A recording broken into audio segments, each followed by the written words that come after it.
My name is Josh, and I'm a barber. I've been cutting hair for 6 years. I'm from Chattanooga, Tennessee, and I just relocated to Atlanta, Georgia. Started in 10th grade of high school, so I got on social media and I was wanting to teach a lot of people around the world how to become a good barber like I did. My client didn't have a haircut over the entire quarantine, and as soon as the barbershops opened back up, he came to me for his first haircut. So right here, I'm combing the hair out. I'm lifting it up off the scalp so I can make sure that I can find the growth pattern of his hair to make sure that I don't cut any light spots in his hair. So it's gonna be like a low taper haircut with even all over.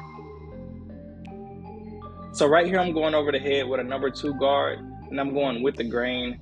I'm getting all the bulk off the top to make sure that I can see the hair and the scalp so I can know what guard to go in with next. So I use a lot of standard tools, the clipper and the trimmer. For me, I have to make sure that I get my tools set properly so they can cut as precise as I want them to. So right here, I'm going to be starting my low taper, and I'm going in and setting my bald line. This is the first guideline that you have to make to create a low fade.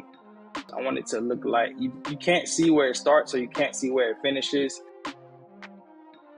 Right now, I'm going to be using my clipper to go in and create my guidelines, to do my taper fade, and to blend it out.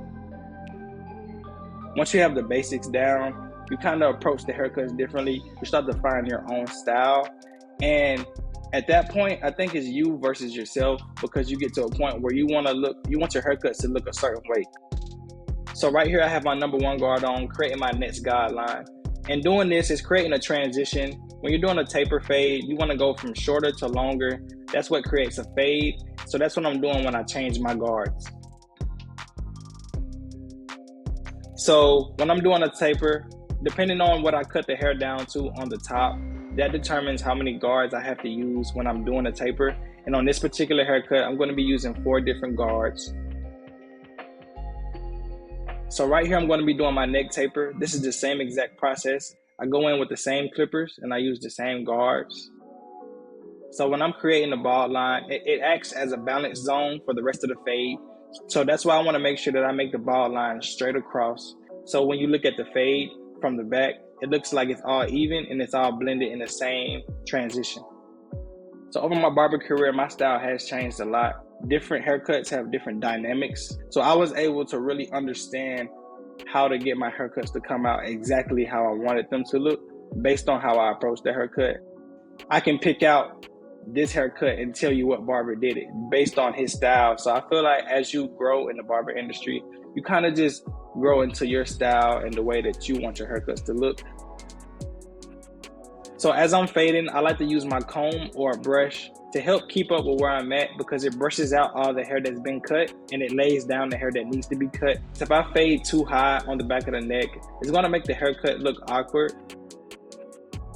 The art of cutting hair is just like any other skill. It can be learned, and I feel like it's all about understanding what you're actually doing and studying.